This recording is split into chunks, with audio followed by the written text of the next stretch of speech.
Chapter 384. Didn't Aurelia love Cule Salis? Wrong. She loved her country more than any other elf.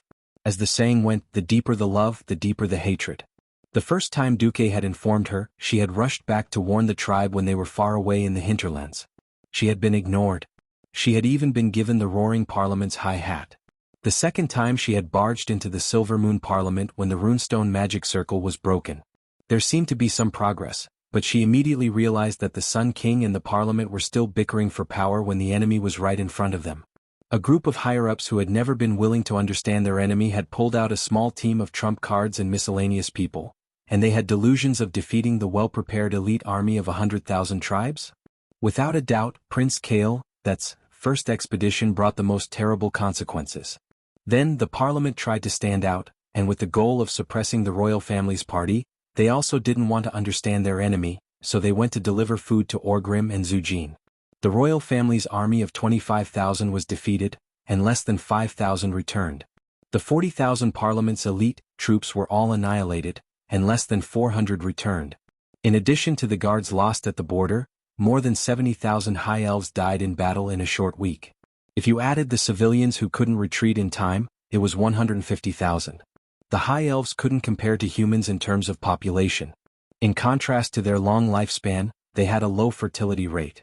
The high elves generally didn't like to raise their offspring too early. It wasn't unusual for a generation to occur every 1,000 years. This caused the total population of the high elves to never exceed 1 million. How much money did the high elves have to waste?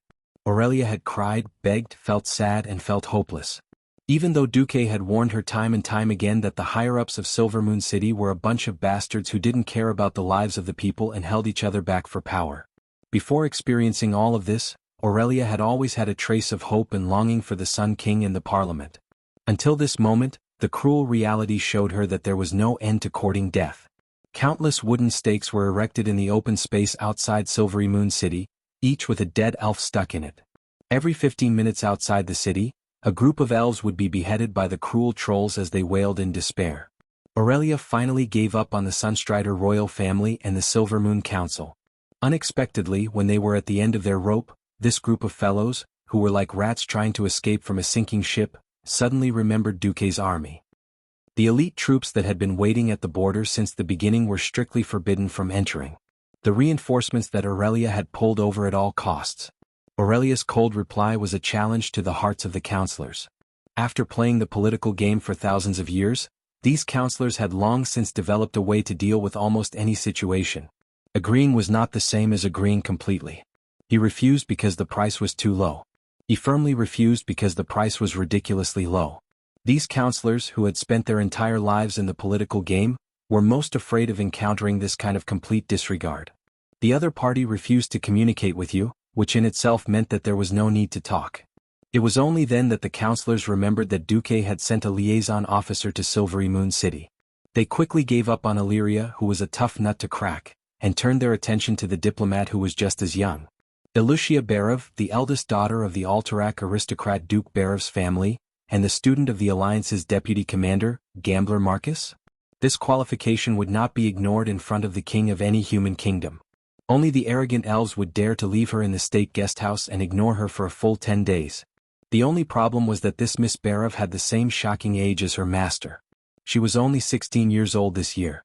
16 years old might be an age that was easy to induce, but 16 years old could also be a time bomb, because youth represented impulsiveness.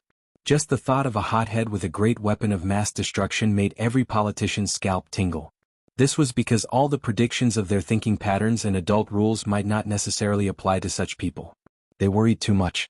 Ilucia, who had been ignored for 10 days, did not feel any excitement, anger, or joy, because Duque had told her that she might be treated like this. In fact, Duque did not want a young lady like Ilucia to suffer in the military camp.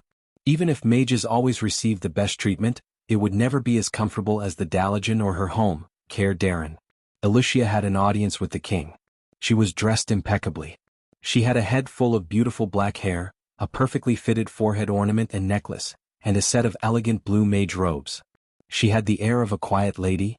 Even the high elves, who were extremely picky about their clothes and appearance, could not find fault with Ilucia at all. Ilucia Barov, disciple of Grand Duke Marcus of Stormwind City, greets the Sun King and the counselors of the Silver Moon Council. The almost formal greeting did not reveal any information. The Sun King nodded. The Silver Moon Council has something to discuss with you. With that, he closed his eyes and remained motionless as if he had been hit by a petrifying spell. Counselor Morlens was now the acting chairman. This high and mighty radiant moon mage bit the bullet and stepped out. He said to Lucia, "To be honest, Kuel Salis is currently in a bit of a predicament. The Silver Moon Council would like to express their gratitude to Grand Duke Marcus for taking the initiative to come to their aid. Now, we would like to discuss if the Lordaeron Alliance is willing to start negotiations for new members." Lucia's first words almost choked Morlens to death. "I can only represent the opinion of Grand Duke Marcus, not the Lordaeron Alliance. If you have something to discuss with the Alliance, I suggest that you look for the chief commander of the Alliance, Lord Lothar, or the most influential king in the Alliance, His Majesty Menethil." This was clearly making things difficult for them. Everyone knew that Lothar and King Menethil were fighting anxiously in the Silverpine Forest. They could barely take care of themselves. Who would care about Kuel Salis, who was far away and had given the Alliance enough face in the past? The only thing they could count on was Duque, the deputy commander of the Alliance, and his troops. The group of counselors was beaten to the point of vomiting blood by Elusia's Tai Chi. Morlens had no choice but to ask, "What if the Silver Moon Council wishes to have a face-to-face formal meeting with Sir Marcus?" "Sure. But as the price for treating my teacher coldly, there must be an additional condition." Chapter 385. Their lives were in the other party's hands and they had to bow their heads. Even if they knew that taking the initiative to ask was handing over the initiative, did the elves still have the initiative to speak of? Morlens could only ask on behalf of Speaker, "What conditions?" Lucia smiled brilliantly, her smile like thousands of flowers blooming at the same time, but the content of her words embarrassed every elf to the extreme. Their faces were covered with shame and anger because she said, "Please spread the red carpet from the Travelers' Square all the way to the Tower of Sun Fury. At the same time, open all the main doors from the square to the Sun-Chasing King Court, and then to the Tower of Sun Fury. Welcome my teacher." The speaker almost bit his tongue off. Even the human kings had never received such treatment. There had only been two such grand welcoming ceremonies in the entire history of Silvery Moon. One was the first entry ceremony after Silvery Moon was built. Thousands of elves welcomed the first elven king, Darima Sunstrider, with flowers and cheers. This was to celebrate his success in finally leading the people to establish a country in this strange land. The other was after the victory over the trolls, when Silvery Moon held a triumphant ceremony for Anastrian Sunstrider, the highest hero in the hearts of the people at that time. Such a grand welcoming ceremony, the proud elves would never hold such a grand ceremony for any outsider. Now that Lucia mentioned it, Morlens screamed on the spot. "This is impossible. What right does Marcus have to enjoy such a grand treatment?" "What? Teacher is the hero of the world of Azeroth who can kill the tribes the most. 50,000 in the Elven Forest. 100,000 in Stormwind City. 100,000 in the first Battle of Southshore. 100,000 in the Battle of Paladin. 100,000 in the second Battle of Southshore. 50,000 in the Battle of Arthi Highlands. A total of 500,000 tribes were kicked into hell by teacher to repent for their sins. Isn't that enough?" Lucia proudly raised her head. If she only gave people the feeling of a lady just now she was a high and mighty god overlooking all life. Admittedly, this battle record was more or less exaggerated. It was an indisputable fact that Duque personally commanded these battles as the Alliance's deputy commander, and it was not wrong to put the battle record on Duque's head. The enemy's enemy is my hero. Just based on the number of beasts killed, Duque was worthy of this courtesy. Morlens was speechless for a moment. After a long time he said, "The High Elves have never opened the gate of the Sunstrider Royal Court for a foreign hero." "Then there's nothing to talk about," Lucia said firmly. What she was doing was not the kind of, "Are you going to lower the price or not?" like buying vegetables in the market. "If you don't bargain, I'll leave." It was obviously a pretentious negotiation method. Lucia responded to Morlens with a mocking sneer. She turned around elegantly, her long hair flying in the air in a beautiful arc. Then, without moving her shoulders, she strode out of the hall gracefully and firmly. Clean, efficient, and without any leeway. Chairman Morlens, who had been through countless negotiations, was dumbfounded. He really wanted to believe that Lucia was faking it. But no matter from Eluxia's heartbeat, breath, or expression, Eluxia was taking pleasure in others' misfortune. He was right. All the counselors in the hall, the Sun King and Prince Kale, that had guessed correctly. Alicia and Duque, who was behind her, really did not care about the life and death of the elves. Duque's last command echoed in Alicia's mind. The only thing I care about is the Windrunner sisters. Not because of personal relationships, but because of the special value they possess. As for the elves, if they are still so arrogant and look down on others at the moment when their city is about to be destroyed, then let them drown with their ridiculous arrogance. What did the High Elves' extinction have to do with Alicia? After Duque announced that they could win this battle without the elves, Alicia was even more confident. This was not a political tactic but a true sense of indifference. 1 step, 2 steps, 10 steps, 20 steps. With every step Alicia took, her light and graceful footsteps made the hearts of the counselors sink. The situation seemed to have returned to 2,800 years ago, when the elves were about to be wiped out. Humans could live without the elves. But the elves could not live without the help of humans. After losing 2 battles in a row and with the horde at their gates, the High Elves were no longer the transcendent race that could sit on their own side and watch the other races fight to the death. A fallen phoenix was no better than a chicken. Now, Kuel Salis was that chicken. Aurelia, who had the best relationship with Duque, was disheartened. The counselors' attempts to get her out of the way were met with indifference. The way to make it public was about to be blocked. It would be strange if the counselors were not anxious. The Sunstrider royal family, who should have been the most restless, was determined to bury Silvermoon City with them. The Sun King and Kale, that's both had a dead look on their faces. The counselors were as anxious as ants on a hot pan. If there was absolute evidence that Aurelia was Duque's woman, perhaps the counselors would even do something like kidnapping and blackmailing. But that was just wishful thinking. No matter how weak the Windrunner family was, they were still the leader of the Rangers. If they made a move on Aurelia now, wouldn't all the most useful Rangers in the defense of the city turn traitor? Unknowingly, Alicia had already walked to the door of the hall. She said calmly, "Please open the teleportation circle outside the council hall. I will leave now and return to my teacher." The guard captain at the door was in a dilemma. He did not know whether to agree or not. He could not say a single word for a long time. At this moment, all the counselors in the hall cast their murderous gazes on Morlens. If gazes were swords, Morlens would have been stabbed countless times and lying in a pool of blood. Taking one last look at the Sun King, who was determined to die for his country, Morlens knew that if he let Alicia go, he would not live to see tomorrow's morning sun. Once it was dark, he would be cut into pieces and thrown out of the city to be fed to the ogres. "Miss Barov, please stay. The Silvermoon Council is willing to initiate a motion to request the Sun King, an Astrian Sunstrider, to agree to open the main gate of the Sunstrider court and welcome the arrival of the Alliance's hero, His Excellency Duke Marcus. Counselors, those who agree with this motion, please raise your hand." Morlens stared fiercely at the counselors behind him. "All right, you bastards are forcing me to lose face, aren't you? If you want to lose face, I'll lose it together. I'll deal with whoever disagrees first." What was the result? Of course it was unanimously approved. The Sun King, an Astrian, finally opened his murky eyes. "Since this is an official motion of the Silvermoon Council, for the continuation of Kuel Salis, I agree." All right, the biggest obstacle had been cleared. With a victorious expression on her face, Illusia connected to Duke's magical communication and informed him of what had happened here. Unexpectedly, Duque's words choked all the elves present. "Negotiation? I'm not free." Chapter 386. Aren't you High Elves so arrogant? Aren't you elves cold and aloof like you're the best in the world and everyone owes you money? For Aurelia's sake, I've come all the way here, but I've been left outside your borders to eat dust. This feels so good. All right. You don't listen. You don't understand. You know but don't do it. You can't do it well. I sent you reinforcements but you don't use them. You have to use your precious troops to send food. Are you King Sun King and the Silvermoon Council courting death? As a transmigrator, Duque didn't have much resentment towards the High Elves. But when Duque truly experienced the arrogant and domineering temperament of the High Elves, Duque said, "I don't want to serve you anymore." Now that Duque said, "I'm not free," the High Elves were furious. "I'm finally willing to serve you with the highest treatment, and you're saying you're not free." This time even Prince Kale, that's eyelids twitched a few times.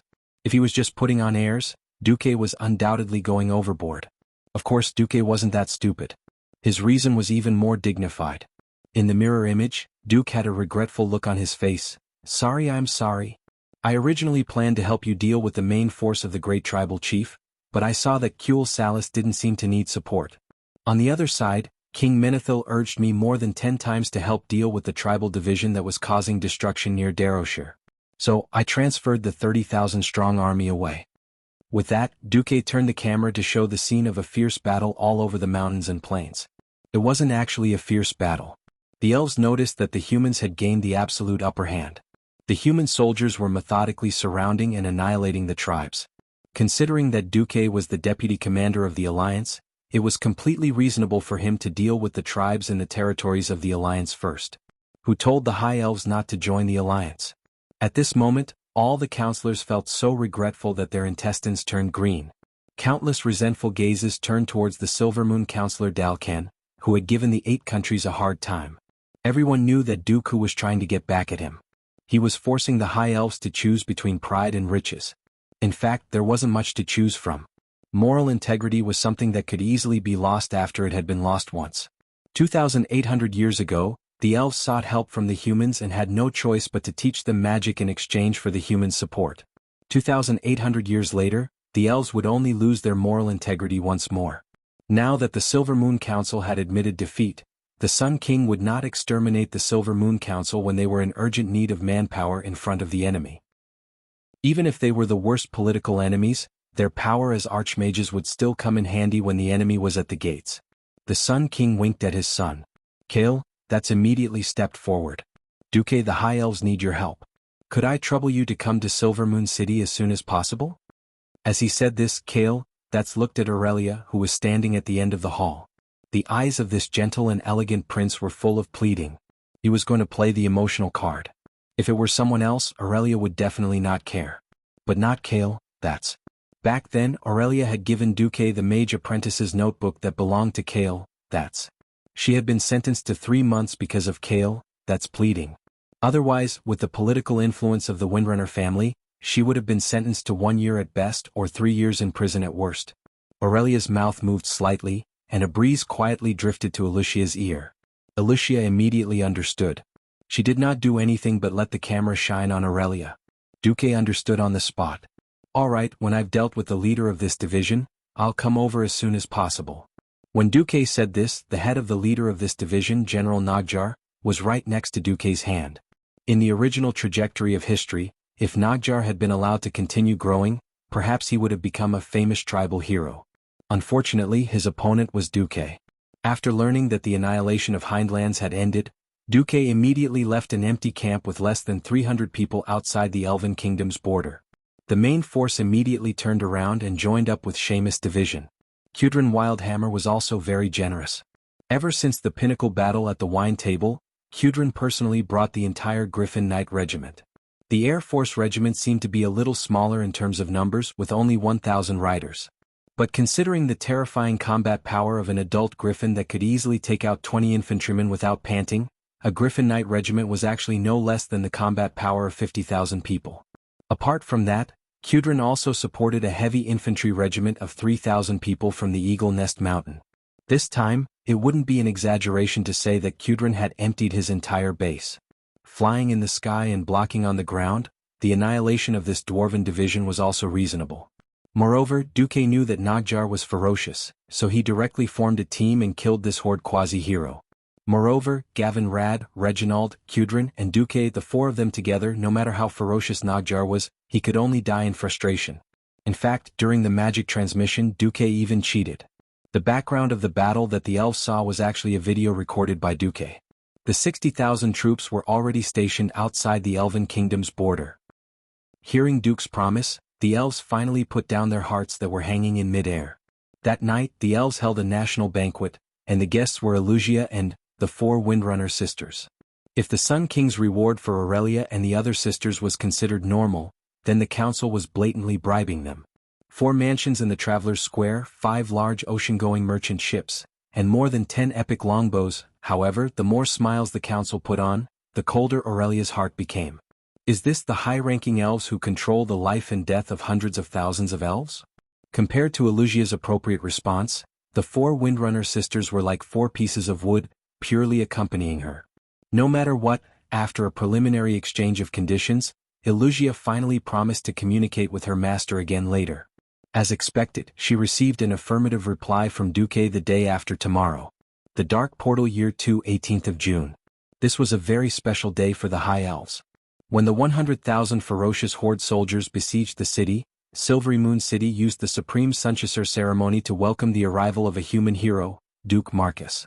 In the 6,000 years since Silvery Moon City was founded, only 2 heroes had received such a grand welcome. They were the first king and second king of the Sunchaser royal family. In the eyes of the extremely arrogant elves, the third person to enjoy the glory of the Sunchaser ceremony should have been Prince Kael, that's whom all the elves had high hopes for. Chapter 387. It was a pity that their prince had been beaten like a dog by the tribe in the first battle.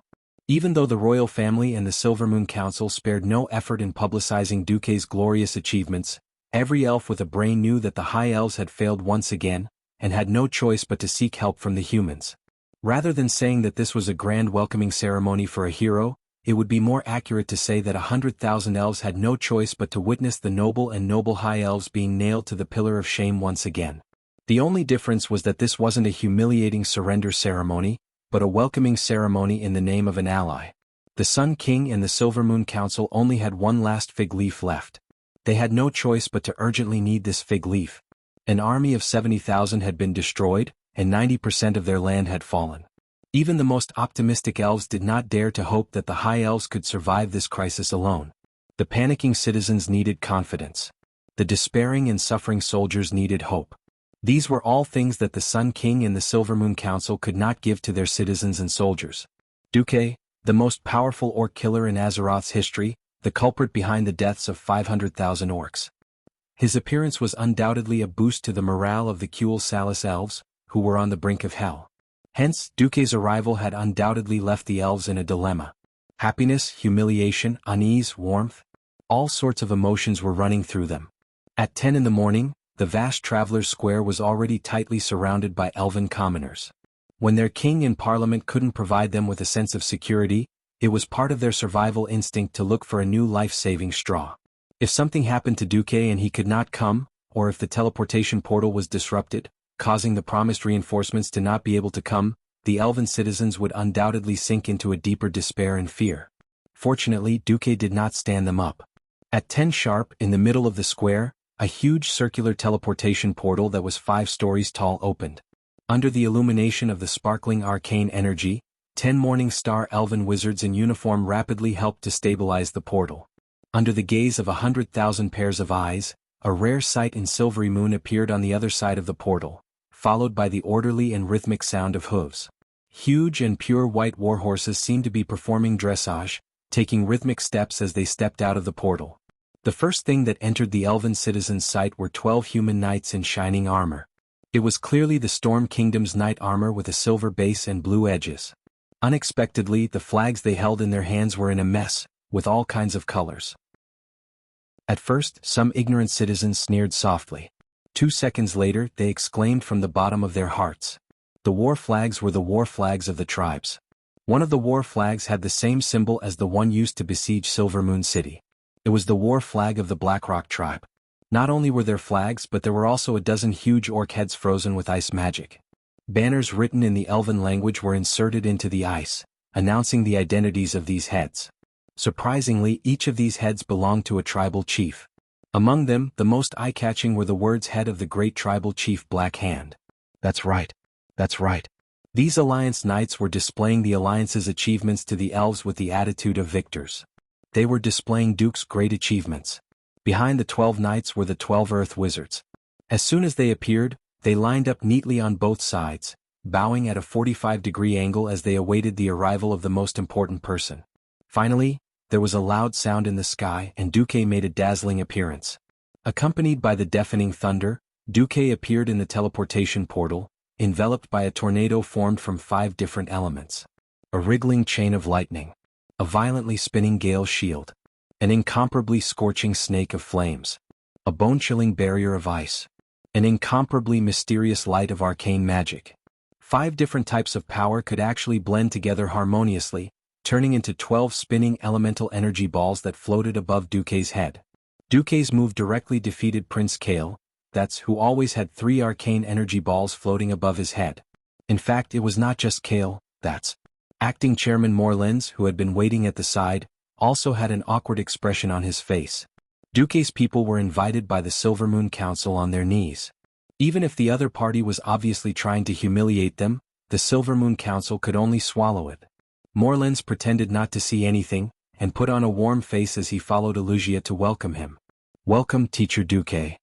Duque, you're here. My father is already waiting for you. I am Acting Chairman Morlens.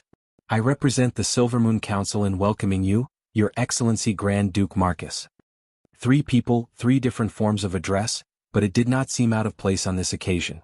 Duque nodded lightly to Alugia, and the eldest daughter of the Barra family obediently stood behind Duque. Then Prince Kale, that's on the left, and Chairman Morlens on the right, the 2 incomparably noble elves led Duque on the red carpet towards the hall where the Silver Moon Council was located. The horns sounded to welcome the guests, and thunderous applause sounded, accompanied by cheers that reached the sky. Countless petals were scattered by beautiful elven girls from the balconies of the tall buildings on both sides of the road onto the red carpet. "Welcome, the hero of mankind. Long live the beastman killer Duque. Cule Salus is counting on you, Sir Marcus." No matter how much of the welcome was sincere, at least at this moment, Duque received the treatment he deserved. The arrogance of the high elves that had lingered in Silvermoon City for thousands of years seemed to have transformed into the red carpet used to welcome guests, and was ruthlessly stepped on by Duque. The corner of Duque's mouth curved into a sinister smile. "Silvermoon City, here I come. As the savior of the world. If you are willing to put down your pride, then I don't mind giving you some pointers. If you are so stubborn, then don't blame me for letting you die." Various aspects of the history of the world of Azeroth appeared in Duque's mind. It could be said that since the first opening of the Dark Portal, the history of the entire world was a history of war between the Alliance and the Horde. There might be a short period of peace, but most of the time it was a state of war. Only when a stronger enemy attacked, and when they could not fight against the foreign enemy alone, would these mortal enemies quickly resolve their conflict and turn to an alliance. In history, Orgrim's troops only circled the Long Song Forest once, and then left contentedly after setting up the Storm Altar, leaving the suffering trolls to deal with the elves alone. Now history had changed greatly. Without a doubt, the person who now controlled the fate of the High Elves was Duque. Walking on the red carpet, Duque clearly did not have a noble crown on his head. However, in the eyes of the elves, Duque was without a doubt an uncrowned king.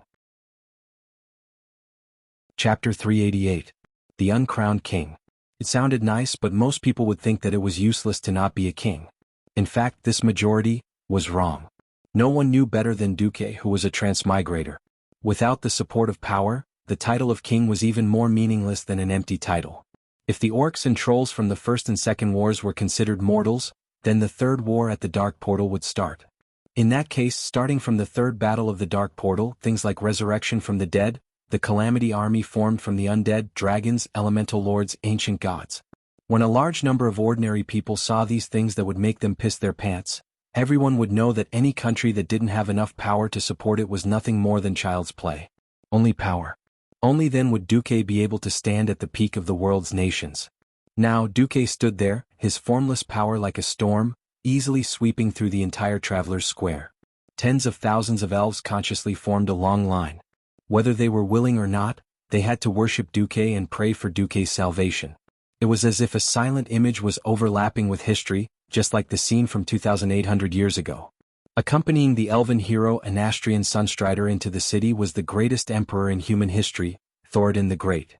Now Anastrian had been replaced by Kale, that's. The heroic Night King on the saddle had been replaced by the Mage Hero, and the leadership had changed. It was no longer the elves but the humans. This scene made countless elves feel conflicted and sad. Duque walked on the red carpet, looking around from the corner of his eyes. He had to admit that the main city of the High Elves was indeed beautiful. There were beautiful sculptures and buildings everywhere. Even if a piece of a building were to be dismantled by the roadside and auctioned in the human world, it could be sold for a sky-high price. It had to be known that this was not the Silvermoon City that had been witnessed by the players in the future, the one that had been built next to the original ruins. This was the original Silvery Moon City. In terms of artistic value, it completely surpassed the 9 streets of the new city. Although New Silver Moon City was also very beautiful, compared to this beautiful ancient city with thousands of years of history, New Silver Moon City was more like a clumsy imitation. At this moment, Prince Kale, that's who was beside Duque, said softly, Silvermoon is beautiful, right? She is the pride and greatest spiritual sustenance of the High Elves. If possible, we don't want her to be affected by the flames of war. Duque noticed that the prince used she to describe Silvermoon City. Just like how humans like to use women's names to describe warships. This kind of attachment to things was really characteristic of the elves. Duque replied, that's exactly why I'm here. Kale, that's nodded and didn't say anything else. Before the negotiations reached the moment of signing, unforeseen events could still occur. The prince thought silently, as long as Duque doesn't ask for too much. The sound of drums and trumpets as well as the noise, faded away with the end of the half-hour-long welcome ceremony. However, even though Duque's young and mysterious figure had disappeared from the entrance of the Parliament Hall, not a single elf citizen left. It was as if they were waiting for the final judgment, for the results of the negotiations. Everyone knew that the arrogance of the elves had long since angered the 7 human kingdoms and the bronze-bearded dwarves of the Cosmodan kingdom. When the humans repeatedly asked for help, the Silvermoon Parliament had arrogantly ignored them. Now it was the High Elves' turn to face extinction. Would the humans still be willing to lend a helping hand? None of the elves knew. In the dazzling and glorious hall, the 1024 magic lamps arranged in all directions illuminated the hall as if it was daytime. Walking in it, one couldn't see a trace of shadow, giving people a majestic feeling as if they were walking in the temple of the Sun God. The Sun King Anastrian Sunstrider, who was sitting on his throne above the 9 steps of stairs, finally stood up. He spread his arms, and his slightly aged majestic voice reverberated in the huge hall that was more than 10,000 square meters. Welcome, the Grand Duke of Stormwind City, the Orc Killer, the hero of the humans, and the great guardian candidate, Your Excellency Duke Marcus. For a king to formally call out Duque's title as the most awesome was undoubtedly a huge concession. It must be known that this kind of high-hatted greeting, when uttered by a ceremonial officer, and when uttered by a king, have 2 completely different meanings. Duque didn't want to provoke the elves any further. He bowed slightly so that his head was in a straight line with his back. He didn't lower his head but purely expressed his respect for his elders. Thank you, Your Majesty, the Breaking Dawn Archmage, the Terminator of the Troll War, and the great ruler of the elves, Sun King Anastrian Sunstrider. Duque's words made the high-ranking elves, who had been laughing dryly, calm down a little. Your Excellency Marcus, may I ask if I'm talking to the Grand Duke of Stormwind City now? Or the Deputy Commander of the Rotterdam Alliance? The Sun King's words had a deeper meaning in politics. Previously, in order to avoid provoking Kuel Salus, Duque could only approach the border of the elves in the name of the Grand Duke and his private army. If the high-ranking elves turned a blind eye and let Duque enter, they would let Duque stab them in the back during the first or second battle between the elves and the tribes. Then the elves would at most think of a way to compensate Duque, and then join the alliance. Then the matter would be over. However, the Silvermoon Council would accuse Aurelia of having an affair with Duque, and forbid Duque from entering. Alright, now that the elves' main force had been defeated, and the new soldiers had yet to be trained, they were only willing to invite Duque when their country was on the brink of extinction. If Duque insisted on holding on to this point, the elves would naturally have to continue to compensate Duque, who was the Grand Duke, for the damage to his heart and so on. Of course, Duque could do that, but he would be at a disadvantage. A smile appeared on Duke's face as he raised his hand, and a very formal document appeared in the air in front of all of the elves with the power of the arcane technique. I, Duke Marcus, have officially obtained the absolute authorization of the Rotterdam Alliance. As the Deputy Commander of the Rotterdam Alliance, I am fully responsible for the negotiation of the Kingdom of Kuel Salus joining the Alliance. On it are the seals of the Commander-in-Chief and the kings of the member countries. Duque's move caught the Sun King and the Silvermoon Council off guard. No one expected Duque to have such a huge influence in the alliance. He actually obtained the full support of the Commander-in-Chief and 8 kings in one night. At this moment, the 8 kings were fighting bloody battles against the Horde on all fronts in the world. How much trust did it take for so many crafty kings to agree to give up their power in such a short period of time? How great was Duque's prestige? All the elves gasped. At this moment, a herald suddenly ran in a hurry. Oh no, the tribes have broken through our regional magic defense, and they will attack the city at any time? Duque raised his hand and suddenly, a flag flew out of his storage space and into Aurelia's hand. Take my flag and stick it on the city wall. Today the chief of the tribes will naturally get lost. The elves' faces changed again. Retreat with one flag? Are you kidding me? Chapter 389. If someone else dared to do such a thing in front of a group of high-level elves, it would be enough to say that the High Elves were a superior race and a nation of etiquette if they didn't burn him to death with magic fire on the spot. At first, the reaction of all the elves was that it was ridiculous. In other words, the humans thought that Duque was showing off. Not just any show-off, but a show that was courting death. A war flag could force back a horde army of 100,000? Wasn't he afraid of being struck by lightning for showing off so much? Several counselors were about to mock him, but all of them swallowed their words. What? The name of a human. The shadow of a tree. Even if every counselor didn't like Duque, no one dared to deny Duque's achievements. There were many elves living in the human world, and the impact of the war had already spread to every country and city on the Lordaeron continent. There were a lot of orc heads on display outside more than one town. Duque's achievements were real. What? Duque's reputation was really so terrible that he could scare away the orcs with just a war flag? The elven counselors had to swallow their words and wait for the development of the situation. Duque looked at Aurelia. Aurelia also stared at Duque. This beautiful and smart elven ranger general certainly knew what Duque wanted. Duque used his wisdom to foresee a shameless and despicable power struggle. He also foresaw that this power struggle at the cost of the lives of the High Elves was destined to break Aurelia's heart. However, he still did his best to accompany her in her efforts, waiting for that 1 in a million chance of the high-level elves' brilliance. She didn't wait for that elven hope. She made things so difficult for Duque, made Duque do so much, and now it was time for her to give Duque an answer. Was she willing to use her transfer as the price in exchange for Duque's help to the High Elves for the last time? She gently closed her eyes and pondered for 2 seconds. When Aurelia's beautiful eyes appeared in front of everyone again, they were no longer confused, but incomparably determined. Aurelia Windrunner's clear and melodious voice resounded in the hall. According to His Excellency Duke Marcus' request, I will unfurl this flag and raise it high. Then I will ride on a chocobo and cross half of Silvery Moon to the top of the outer walls. I will plant this flag there and see how the horde will react. Who agrees and who objects? Her mellow voice was filled with determination. In fact, this was Aurelia's final, tearful accusation against the vermin of the country and the useless people in high positions. That's right. As long as any of you still have a bit of backbone, then step forward and use the elves' methods to solve the elves' crisis. If all of you are useless trash, then don't blame me for hiring an outsider. Who agreed? Who objected? She said it lightly, but no one dared to say anything. Everyone knew that if Duque succeeded, then Duque would become an undying legend in the history of Azeroth. At the same time, it would be a huge blow to the reputation of the Kuel Salis royal family and the parliament. But in a crisis like this where the army was pressing down on the city, one wrong word could mean the end of one's political career and even one's life. The counselors who would speak eloquently in this hall almost every time, were all mute. After Aurelia finished speaking, she waited for a full 10 seconds. Her gaze swept from left to right, from top to bottom, back and forth between the counselors and the Sunstrider father and son. When she found that no one dared to meet her gaze, Aurelia's face revealed a sad but resolute smile. That means no one is against it? Then I'm leaving. I'm leaving. Not only did this mean that she would step out of the hall and run to the top of the city wall, it also meant that she, the Ranger General who had been loyal to Quell the Lost for thousands of years, the heroine of the High Elves, would forever leave the people she once loved, her country, with disappointment and sorrow. Prince Kael, was deeply hurt by this scene.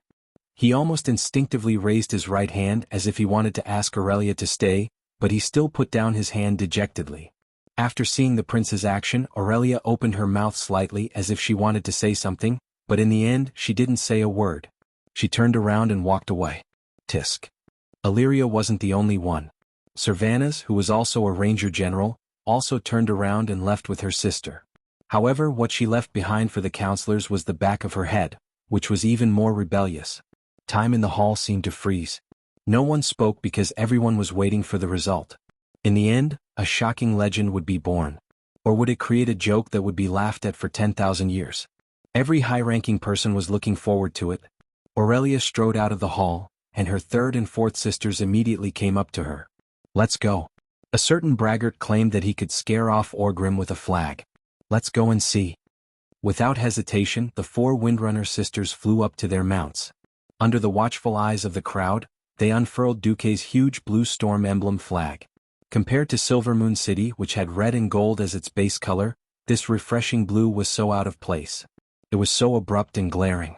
Moreover, an elven ranger general was holding up a human noble's flag. What did this mean? The moment the flag fluttered in the wind, Aurelia truly received the attention of the crowd. Suspicion, panic, unease, questioning, complaints, anger. Almost all the emotions gathered on Aurelia's face. Her arm was firm and strong as if she had pulled a bow millions of times. Her body was as firm as a pine tree. She was not afraid of the rumors or the attacks of hostility. However, on her beautiful face, 2 drops of tears rolled down. Yes, these are the last 2 drops of tears that I, Aurelia Windrunner, shed for my beloved country. Through the long street. Through the square. Ignoring the bewildered citizens and the guards who tried to stop her, Aurelia finally arrived at the top of Silvermoon City's main gate. In her field of vision, a mixed army of tens of thousands of tribes and trolls had long been prepared to attack the city. Over 1,000 huge and crude catapults were lined up in a row. The orc laborers panted heavily, carrying heavy sandbags on their backs, ready to fill up all obstacles on the siege road, with sandbags or their corpses. The heavily armed orc warriors roared restlessly. And the even more cruel trolls continued to slaughter the elven captives before the battle began, carrying out the last blood sacrifice before the battle. However, when Aurelia rushed up to stand on the top of the city wall, she suddenly stirred up strong gusts of wind behind her, condensing the hurricane into a huge battle bow. After she shot out Duque's storm flag, half of the battlefield below fell silent. 500 meters away, the azure storm flag that was stuck in the ground fluttered in the wind. Every orc who saw this flag was in an uproar. There was no longer that fierce and unparalleled aura, but instead an indescribable panic. Chapter 390. It's Duke Marcus? It's Duke Marcus. It's really Duke Marcus. Beastmen were very one-track minded. They worshipped their own culture and heritage. Apart from a very small number of ambitious people, most orcs would rather fight a giant dragon than learn even a single character in another language. There were not many foreign names that ordinary beastmen could remember. 90% of beastmen didn't even know what trolls were called. They were often called skinny when they needed to. However, every beastman remembered a nightmarish name, Duke Marcus. They also remembered his blue flag with the symbol of a tornado. Because this flag represented a terrifying legend that no orc hero had been able to break until now. There was only one meaning to this myth, and that was the blood of 500,000 orcs. From the elven forest fire, to the burning of Stormwind City, to the massacre by the battleship flying the blue Stormwind flag when crossing the sea, to the 2 meat grinder battles in South Shore, to the hinterlands being toyed with time and time again. Duque was the absolute nightmare of the beastmen. Beastmen often complained that warlocks used demonic powers. However, in the eyes of most beastmen, Duque was the true king of demons. Rumor had it that Duque had endless magic power and countless devil's hands. When he released the flames of hell, he could destroy the heavens and earth. He could blow up a planet with 1 move, and pierce through the entire universe with 2 moves. Most beastmen were illiterate anyway. The more they spread, the more unbelievable it became. If Orgrim was leading the hotheads who had just come from the dark portal, perhaps Orgrim would even try to trick them into testing the waters. Obviously they weren't. They were the last elites of the Blackrock tribe, but they were also survivors who had been tortured and killed by Duque multiple times. They could kill any kingdom in the world without hesitation, or the owner of any flag except for the owner of this flag. The former chief and great chief, Blackhand, was dead. Close to 60,000 Blackstone elites had become burial goods for Stormwind City. Even the Blacktooth clan, which had split off from the Blackrock clan, had suffered heavy casualties in the recent battle of the Earthy Highlands due to an elemental giant princess who had appeared out of nowhere. Almost all of Duque's victories were built on the pain of the Blackrock clan. In the Blackrock clan, every household had the name of Duque, which was equivalent to the god of death. The morale of the entire orc camp declined at a visible rate. All of them lowered their heads, not even daring to look at the flag. Orgrim, who had never drunk demonic blood, maintained the natural reddish-brown skin of a beastman, but now his face was ashen. He was livid at the disappointment of his fellow clansmen. His face was also ashen because of another matter. Ghoul, Dan. Did that female long ears use the power of the storm altar? Orgrim grabbed Ghoul, Dan in shock and asked hurriedly. Ghoul, Dan glanced at him, then lowered his head and replied, correct. This time, Orgrim did not feel anger at the disappointment of his clansmen. Instead he felt a bone-chilling coldness. It was as if in that instant, the illusory death scythe had brushed past his majestic body like an untraceable cold wind. Everything that had happened since he had landed in the hinterlands replayed in his mind like a movie. Orgrim suddenly felt like he was a clown dancing in the palm of a ghost. He had thought that it was a good move to get a new force to join him and attack the main city of the elves from thousands of miles away. Who knew that everything he had done, every step he had taken, was all within Duque's calculations. If the evidence was not obvious before, everything could be explained from the moment he deciphered the runestone. Duque also coveted the power of the runestone, but due to the good relationship between the elves and humans, he could not take the initiative to do it. So, he used the orcs to destroy the runestone first, and then took advantage of it himself. The elves did not belong to the Lordaeron alliance. No matter how many elves died, it had nothing to do with him, a human, or the alliance. So, he could watch coldly from the perspective of a bystander as hundreds of thousands of elves were slaughtered by the allied forces of the orcs and the trolls, until the elves could not take it anymore and gave in. Of course, the horde had taken all the notoriety. It was obvious that Duque had reaped all the benefits. Even though Orgrim did not know what Duque had gotten, it was clear that Duque had gotten what he wanted. That was why he had raised the flag to warn the horde. Zuluhid did not seem to care and muttered, "So what if that Duque is here? I don't believe he can save so many long years by himself." Umph. Orgrim snorted coldly, "Duke Marcus has nothing to do with the holy power that his monarch believes in. He can even burn down the main city of his own country.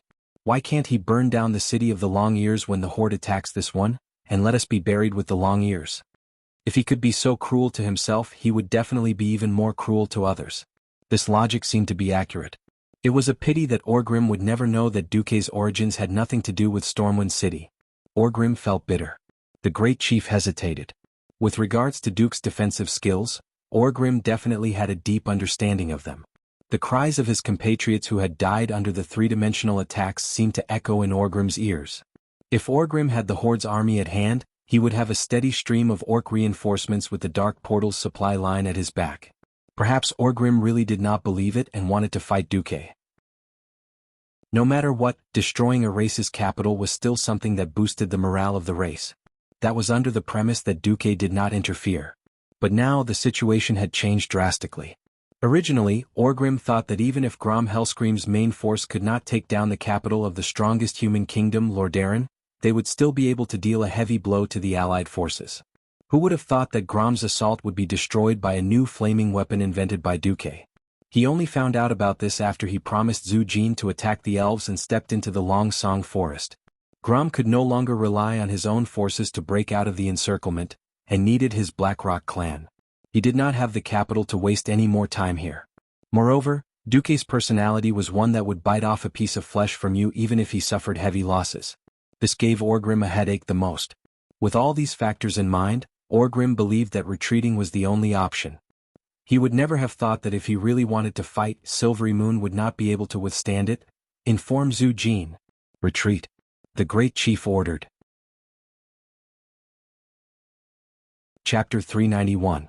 The ear-piercing sound of metal clanging rang out. Every orc lowered their shoulders as if they'd been pardoned, returning to camp with their equipment. On the city wall, every single elf had their mouths wide open in disbelief as they acted as witnesses to this miraculous scene in astonishment. They retreated just like that? An army of 100,000 had been scared off by a flag? What flag was that? By the light of the sun, could this be the flag of the legendary Titan of creation? On the city wall, the elves who didn't know what had happened were bursting with curiosity. They all looked inquisitively at General Aurelia, who'd shot the entire flag 500 meters away. Aurelia ignored their gazes and muttered to herself. "He did it." "Yes, he did." Windsor was the first to answer. It seems like there's nothing our new master can't do?" Servanas added in a rebellious tone. "Only you and Big Sis agreed to the transfer," the quietest Lilith complained. Aurelia smiled bitterly. "Silly sister, we all ran but you still didn't want to. This is bad for you." Servanas clamped Fourth Sister's neck under his arm and smirked. "If you're really that unwilling, you shouldn't have followed Big Sis and me to ride chocobos across half of Silvery Moon to demonstrate to the counselors." Lilith didn't say anything, tacitly admitting that her second sister had seen through her thoughts. At that moment, the ones who were the most shocked were the counselors who were watching the live broadcast as well as the Sun King and his son. Retreated? They retreated just like that? Although everyone could tell that the troll was unwilling, he'd still retreated in the end. Retreating with a single flag? No. That was retreating with a single flag. If not for the fact that the humans and orcs had been at war for more than a year, and millions of lives had been sacrificed in the war and massacre, the hatred between them would have been so intense that it couldn't be resolved. The elves would definitely think that the orcs and humans were putting on a show to trick the high elves. Of course, the unease and panic on the faces of the orc warriors couldn't lie. Now, regardless of whether Duque had used his illustrious reputation or something else to achieve it, Duque had done it. Even if the negotiations between Kuel Salis and the Alliance failed, at least Duque had helped them by the most precious time. Whether the high elves were willing or not, the entire Kuel Salis was now in a state of war. Every 3 days, 100 groups of qualified blade throwers could be trained from the civilians who had never been in combat. 1,000 craftsmen who were engaged in other jobs could be turned into craftsmen for war machines. The structure craftsmen could produce 50 thrown arcane guards. The high elves were stunned. When they truly unearthed their combat potential, they would be able to hold on for a while longer. Of course, without Duque they wouldn't have been able to hold on for too long. The most important reason was that the country had fallen too quickly. Nearly 50% of the citizens outside Silvermoon City had either been slaughtered or blocked by the Horde's army. When the Trolls' headhunting squad wiped out all of these resistors, the disadvantage of the elves' small population would be magnified. The few elves could not resist the Horde's army at all. At this moment, everything was different. The haze of war had not completely dissipated, but at least everyone could see the light of hope, even if that light came from a human named Duque. In the hall, the Sun King Anastrian spoke. Sir Marcus, your reputation is so great that every eyewitness is amazed. I have to admit that although you are young, you do indeed have the ability to lead this terrible war between races. Let us use this as the basis for our negotiations. As the Sun King waved his hand, a magic device beneath Duque's feet was activated. Don't misunderstand, it was not a magic trap but a raised platform. 1 level, 2 levels, a total of 9 levels, allowing Duque to rise to the same height as the Sun King. A rectangular table appeared between the Sun King and Duque. The Silvermoon Council's acting chairman, Morlens, could only sit next to the Sun King. On the other hand, Duque let Alicia sit next to him, acting as a clerk. With the posture set, the other counselors could only listen from a few levels lower. It seemed that they were not even qualified to speak. This was the punishment the Sun King gave to the counselors after he regained control of the country. After sitting down, Duque's first words were, "Before the negotiations officially begin, I have a small personal request." "Speak." "I have great admiration for your Ranger General, Illyria Windrunner, and her Ranger family. After the war with the Beastmen, I will have a small half of the Elven Forest. Therefore, I need an excellent team of Rangers to help me take care of my forest. I wonder if your Majesty is willing to part with this?" "A small request? I'm afraid this is your biggest goal, isn't it?" Anastrian's murky eyes flashed with a glimmer of light. "The elves are free. We allow different opinions and lifestyles. Just like how our fellow night elves could not accept our pursuit of magic more than 6,000 years ago and agreed to let us leave. For those elves who wish to live a different life, we will not be overly demanding. Thank you in advance. But I also have a small condition." Duque narrowed his eyes, his deep black pupils bursting with a look that said, "If you are too different, don't blame me for flipping the table." "Speak." "Before the main force of the Horde is chased out of the Long Song Forest, every Windrunner must continue to wear the badge of Kuel Salis." "Sure." Duque knew that this was the High Elves' pride at work. The Sunstrider royal family did not have a princess, so naturally there was no marriage alliance. Even if they lost face now, it was not a big deal. But if everyone knew that reinforcements were obtained by selling off their own general, how could the Sunstrider lead this country in the future? Contrary to the expectations of the Sun King and the Silvermoon Council, Duque did not put forward any harsh demands, such as territory or the large amount of magic literature and knowledge that the High Elves regarded as treasures. Instead, he put forward many things or requests that the High Elves did not understand. First, the Lordaeron Alliance urgently needed mages. After ensuring the safety of the Long Song Forest, Kuel Salis had to send no less than 20 Morningstar mages and 5 Radiant Moon mages to form a 1,000-man team of mages to participate in the battle against the orcs. The team of mages would listen directly to the current Commander-in-Chief and Deputy Commander-in-Chief of the Alliance. They would serve until the passage through which the orcs came to Azeroth, the Dark Portal, was closed. Second was technology. Duque did not ask for magic knowledge, but instead asked for a large pile of information on arcane construct guards, as well as magic crystals that could be counted in tons. Of course, this batch of crystals was a sky-high fortune for the Dalajan, but for Kuel Salis, who owned the Sunwell and could mass-produce magic crystals, it was a drop in the bucket. Finally, there was the legal marriage and residency rights between the High Elves and humans. Chapter 392. The other counselors couldn't understand it. The old and wise Sun King understood most of it. First of all, for both public and private reasons, there seemed to be nothing wrong with mobilizing the mages. To quote Kuel Salis, "You can't possibly let Prince Kale, that's work for you, Duque, right?" Sun King immediately knew that the people Duque had taken away were all members of the Silver Moon Council. There were mages on the Alliance's side, mages on the Horde's side, and also mysterious and evil sorcerers. No one could guarantee that no one would die in battle. When more counselors died, the Sun King would naturally have a way to fill the vacancies. At that time, the Parliament would definitely not be a monolithic block, and there would be great opportunities. Secondly, there were the magic crystals. Duque, of course, said that it was to make up for the consumption of the Alliance's mages in the magic war. But as for how to distribute the magic, the commander was the King of Warriors, Lothar, who only knew a little about magic. Wasn't it up to Duque, who was in charge of magic in the Alliance? Finally, there was the right to marry. On the surface, it looked like Duque was doing this for his own selfish reasons. He might have a chance to marry Aurelia. However, the Sun King felt that it was not that simple.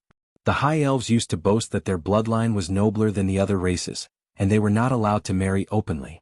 Most of the time, they only allowed those who wanted to marry a foreign race to leave their own race. Now that Duque had broken this restriction, there must be a deeper meaning behind it. However, it was not something that the Sun King could understand.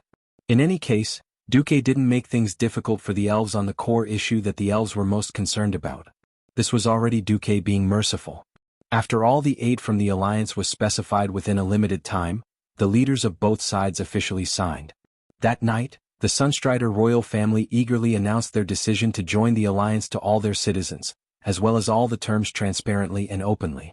Duque even swore to the elven citizens that the Alliance had not made any unreasonable demands. That was all. Well, his personal request was actually more important. From Duque's point of view, the Windrunner family was worth more than all of Kuel Salis. The tribe did not attack that night, so the Sun King decided to take advantage of this rare free time to hold a small party to celebrate joining the Alliance. Small only referred to the number of participants.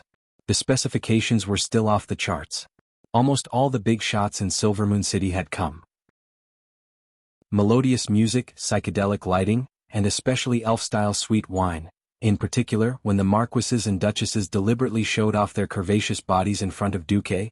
Duque deeply understood why people said that the upper class of the High Elves was rather decadent.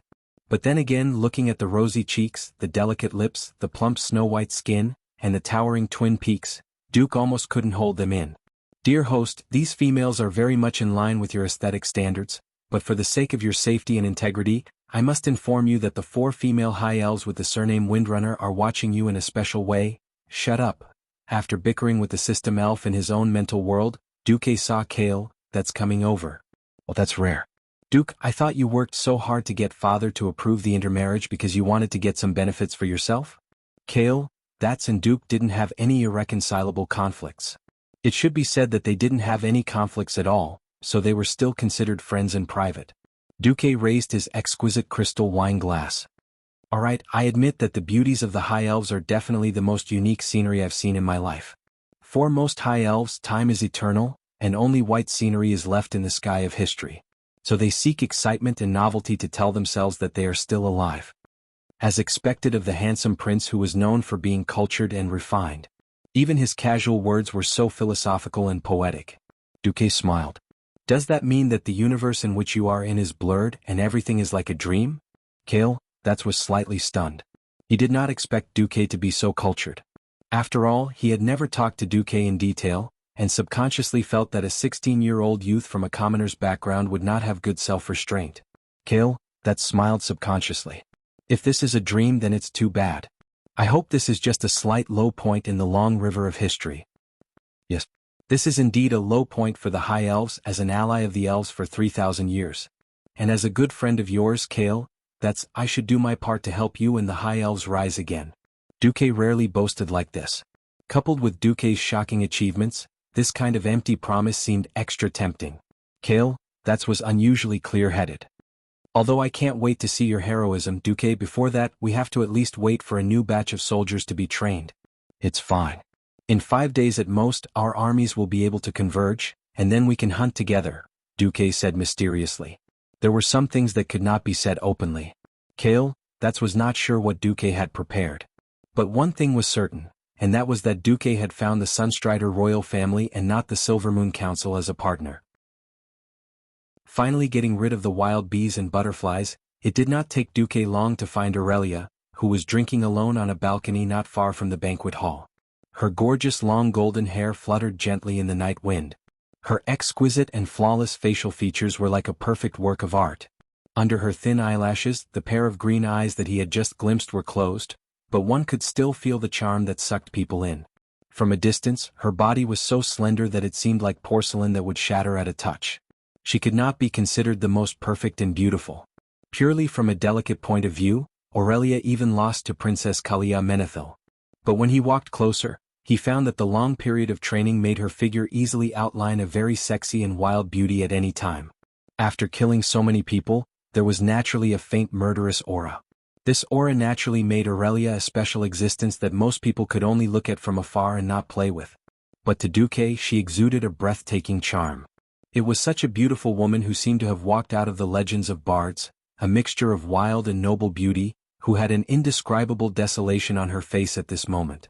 A gust of wind blew and Aurelia turned her head, her green eyes staring at Duque. Do you know? Sometimes I wonder if I can continue to live in a dream called Supreme Glory of the High Elves if I kill you, and I don't have to bear the pain of leaving my compatriots and country. Chapter 393. Kill me and I'll resurrect too. Duque thought quietly in his heart. Duque sighed softly. The world has changed. If I don't open my eyes, I'll only fall into the deepest despair the moment I wake up. It's not too late, Aurelia. You can still regret it. Regret what? Regret that I didn't see the Silvermoon Council's true colors earlier? Or regret that I served you? What a joke. I, Aurelia Windrunner, never regret what I do. Illyria wasn't wearing her ranger uniform. She was only wearing a pure white evening dress. On the surface she looked like a gentle and pleasant beauty, but in reality she was a heroine as fierce as a storm.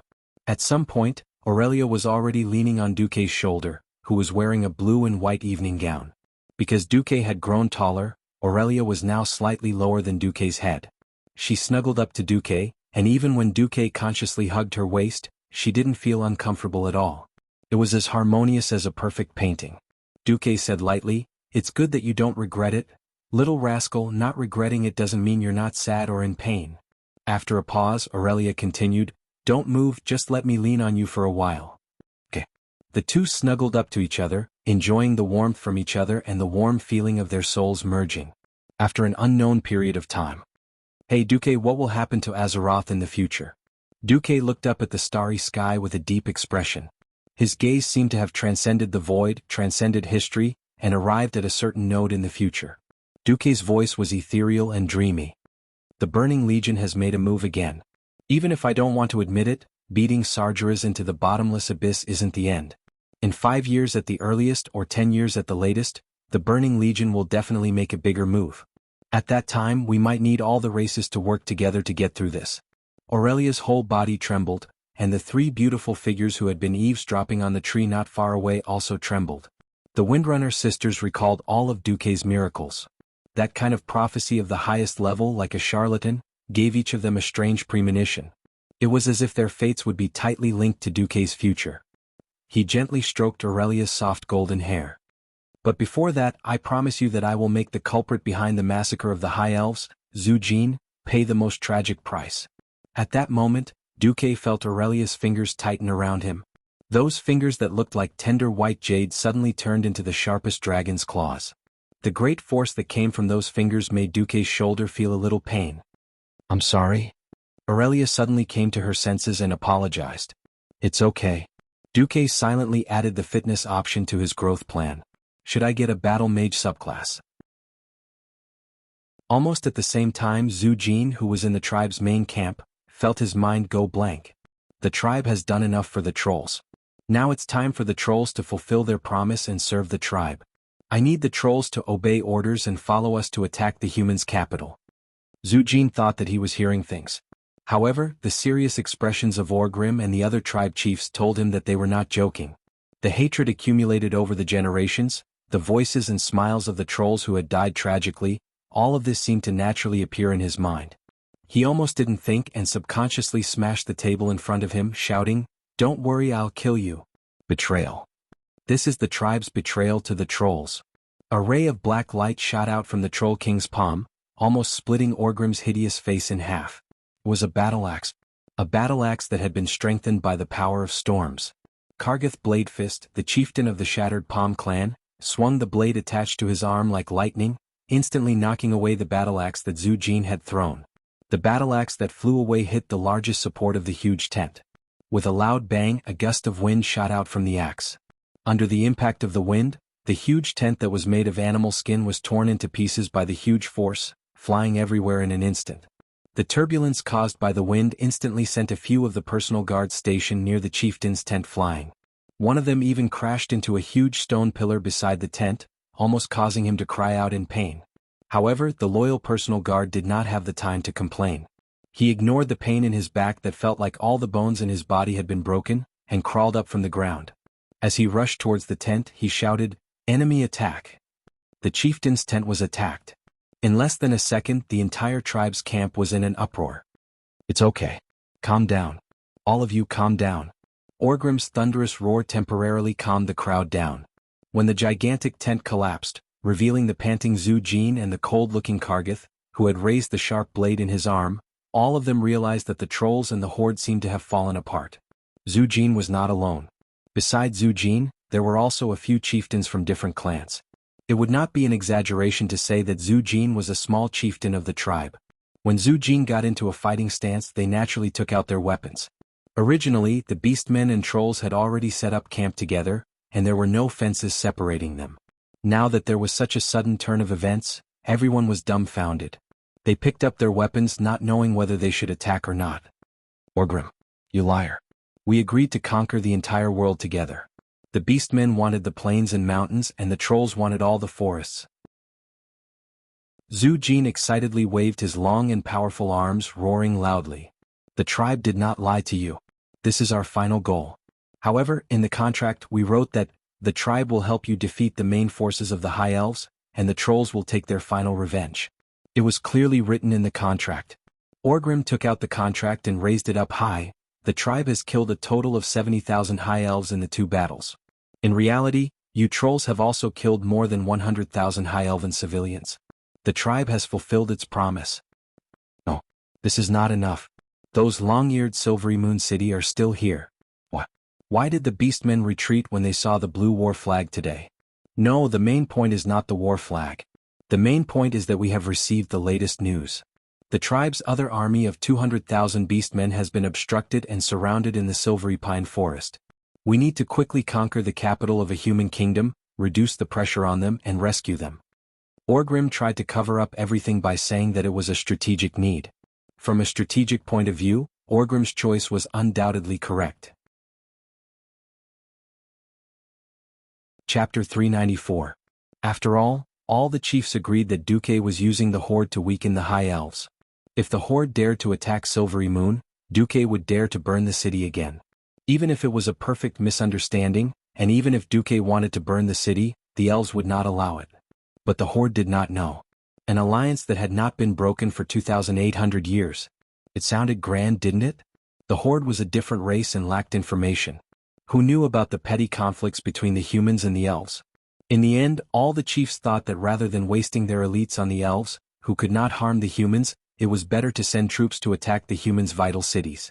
It was a pity that a very intelligent beastman leader met a great demon leader who only knew how to act based on emotions and had long since been blinded by hatred. The result was destined to be a tragedy. No. The trolls will not recognize this alliance written in the common human language. It's full of word games. As long as the Horde fights with the trolls, we will still be brothers. We will still be brothers. Zhu Jin raised his remaining battle axe and roared. Orgrim felt aggrieved. There was no direct translation between the troll and beastman languages. The only way to communicate was in the common human language. Zujin, how could you just destroy an alliance written in the common human language? Orgrim was furious. To be honest, the beastmen were not a race with a good temper. I, Orgrim, am the chief of the Horde. I have to consider the interests of the entire Horde, not the trolls. Do you think that if there is a single high elf who is still alive, I will have 50,000 elites accompany you trolls to kill the last elf? Yes, that's right. This is the only way you can show your sincerity. This is the only way you are qualified to be the trolls' allies. Zulud suddenly stepped forward and swept away all the obstacles between him and Zujin. I repeat on behalf of the chief, the Horde does not only have trolls. We have beastmen, ogres, goblins, death knights. The trolls do not have the right to ask the entire Horde to be their fighters. Without the support of the Horde, you trolls are only fit to be rats in the depths of the forest. You can't even step into the Long Song forest. Zujin's face turned red at Zuluhid's blunt humiliation. Rats? How dare you call the people of the Great Amani Empire rats? No existence could insult the giant demons. No, Zuluhid. Kneel down and apologize to the ancestors of the giant demons. Apologize? Never. The trolls can't do anything without the orcs. Why should the brave orcs apologize? This time Zulud was furious and he whistled. A huge adult dragon suddenly soared into the sky from the back of the camp. Even if it was unwilling, it would let Zujin know what a dragon's breath was as long as Zuluhid gave the order. Zuluhid, this is your last chance. If you don't kneel down and apologize, I'll use the wind to cut off your legs and make you kneel forever. Zujin waved his axe. Bastard. Think about it, if we hadn't built the storm altar for you. Where did you get the power of the storm? Zulud pulled out his warhammer and blasted. Enough. It's enough. Do you really want to fight here and let the humans and elves on the walls laugh at us? Orgrim rushed in between the two and smashed his hammer into the ground. Sand flew everywhere, and a huge circular pit with a diameter of more than 3 meters appeared. Everyone could feel the frightening power of the great chief. For a moment, the whole place was silent. However, the tense atmosphere did not ease at all. Orgrim saw that the ogres and orcs, who had always been close to each other, were now standing in 2 distinct lines. They held their weapons in their hands and looked at each other nervously. Orgrim suddenly realized that the honeymoon period between the Horde and the giant demons had ended the moment Duke's war flag appeared. Orgrim recited the nightmarish name with the greatest hatred in his heart. Duke Marcus, is this your plan? Is this what you wanted to see? Very well. I, Orgrim, will remember your treachery. Orgrim gritted his sharp teeth and suddenly looked up at Zujin, his eyes like lightning. Wake up, Zujin. The war between the giant demons and the elves has lasted for 6,000 years. In these 6,000 years, neither of you have completely destroyed the other. It is not easy to destroy the other in a short period of time. In order to destroy an intelligent race, it would take a long time and many victories little by little. The giant demons have won enough this time. As long as the giant demons remain in the Horde, we will destroy all the elves, humans, and dwarves and dominate this planet.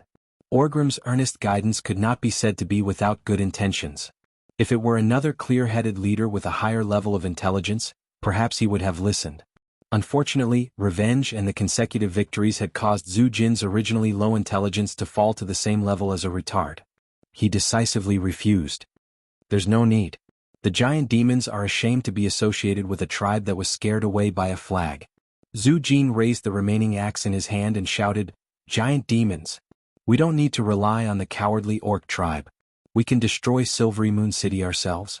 The hearts of the giant demons were stirred up by Zujin's provocative declaration. They immediately raised their weapons and let out a heaven-shaking roar. Their spears were like a forest, and it really did look like that. Zujin didn't care about Orgrim and the others' reactions. He just led the troll chieftains away. Idiot! Don't you think that without us, they wouldn't even have the right to step into the Eternal Song Forest? Zuluhid scolded. What should we do? Kargath Bladefist asked. Go. And as soon as possible. Orgrim picked up the map that had fallen to the ground and drew a circle on it. Finally it landed on a name. We'll go like this and then go here? The tribe chiefs thought for a while and finally nodded. Back at Silvery Moon City at the banquet hall.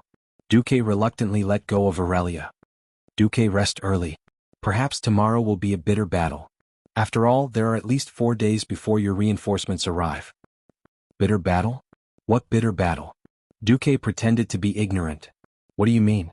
The High Elves can't defeat the orcs, ogres, goblins and giant demons, but can't they defeat a group of giant demons who don't even know how to break through magic? Duque replied with a faint smile. Oh, if this is true then this is definitely the best news I've heard since Kuel Salis was invaded. The one who replied was not Aurelia but Prince Kale, who had unknowingly appeared in the corridor a few meters away. Chapter 395. Raising his hand, the prince bowed apologetically. I didn't mean to eavesdrop on your conversation. I just happened to hear it when I came over. Aurelia shrugged, indicating that she had already sensed it. It's okay. I don't mind. The prince immediately asked anxiously, Is this the hunt you were talking about? Yes. If I'm not wrong, my appearance was enough to make the chief of the tribe, Orgrim, give up on attacking Silvermoon City and ask the trolls to leave with the tribe. But Orgrim obviously underestimated the trolls' hatred, madness and stubbornness towards the elves. So the division of the tribe is almost inevitable. At the earliest, the main force of the tribe will leave tonight, leaving only the trolls to continue attacking Silvermoon City.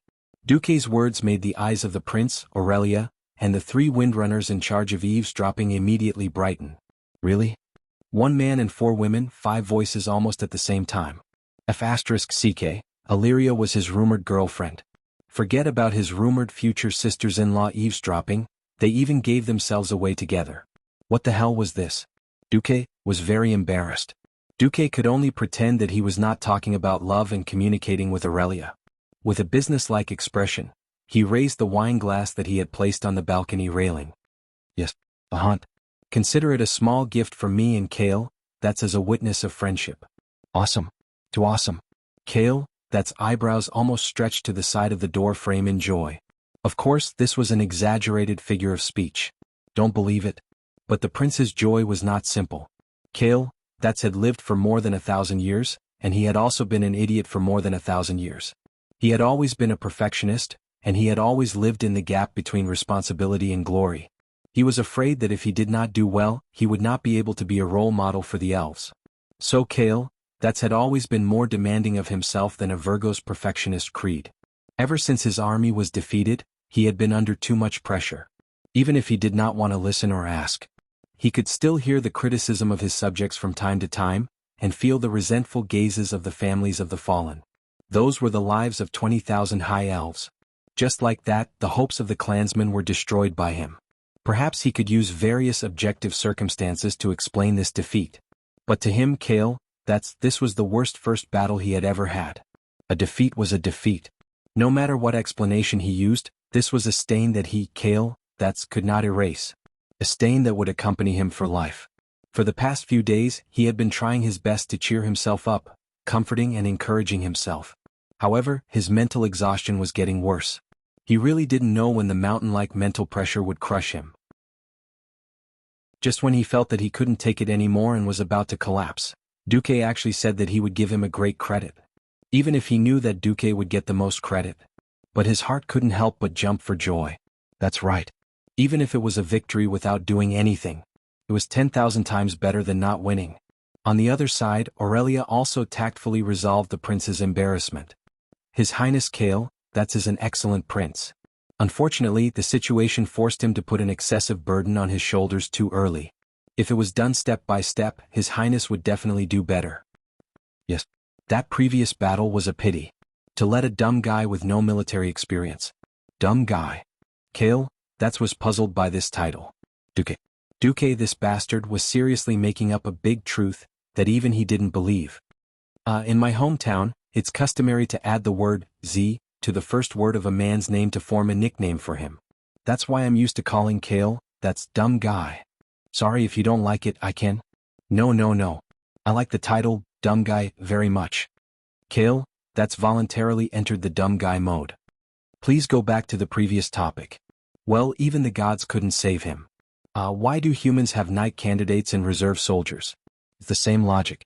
To suddenly let a dumb guy who has never commanded an army command 20,000 people, to be honest, it's not your fault. It's the council that forced you to take the position of commander. Kale, frowned slightly. But Duque, you don't seem to have any battlefield experience before? No. I do. When I first became an earth mage, I commanded a dozen mercenaries to deal with the gnolls. Then it was the fishmen and the Nagas. Then I led the most experienced Sir Lothar and more than 200 elites to raid Karazhan. Then I organized the defense of a district in Stormwind City. Duque continued to speak the big truth with a serious face. Duque had indeed climbed up step by step, but his miraculous performance in suppressing the tribes was all because he was familiar with history as a transmigrator. Anyway, it was enough to fool the inexperienced Kale, that's. Aurelia didn't think there was anything wrong with it.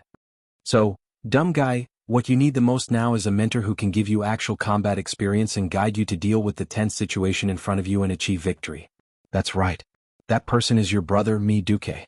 It sounded very mysterious and full of a sense of deception. Unfortunately, Duque's battle record was too frightening, and the momentum of repelling an army with one flag was too awesome. Kale, that's had to believe it. If there was anything that overwhelmed his last bit of hesitation, it was undoubtedly the good news from the messenger. Your Highness, good news. There was an internal strife in the tribe just now. The main force of the tribe, mainly orcs, is withdrawing from the camp.